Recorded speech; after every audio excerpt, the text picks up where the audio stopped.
Welcome to the Exam Coach 11 Plus Exam Daily Vocab Show, where we build your 11 Plus Exam vocabulary one word at a time. Today's word is abysmal.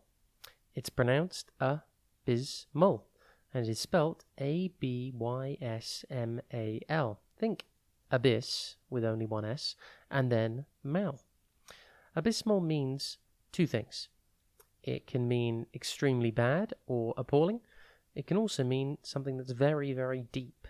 For example, you could say the weather was abysmal, or the diver plunged to abysmal depths.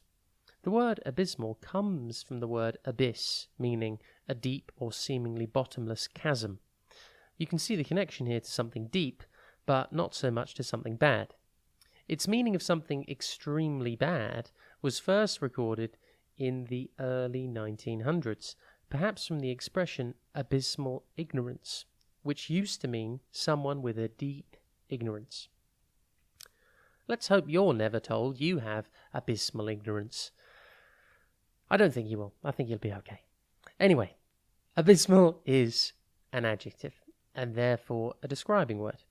For example, you could say, I got an abysmal result in my exam. Now, obviously, you're listening to the Exam Coach podcast, so that's never going to happen to you.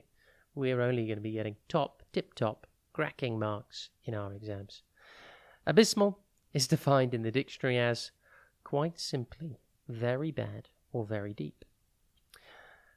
Abysmal synonyms include dreadful, awful, terrible, frightful, atrocious, disgraceful, deplorable, shameful, woeful, helpless, profound, extreme, utter, complete, thorough, deep, endless, immeasurable, boundless, incalculable, unfathomable, and bottomless. I think that's the most ever synonyms we've had on the Exam Coach 11 Plus vocabulary show. Anyway, the antonyms include superb, amazing, excellent, and shallow. See if you can notice anything abysmal today. It could be the weather, or it could be a very deep lake or river.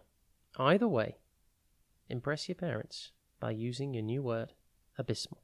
Have a top day ahead, and we'll be back tomorrow at the same time for another Exam Coach 11 Plus Exam Daily Vocab Show.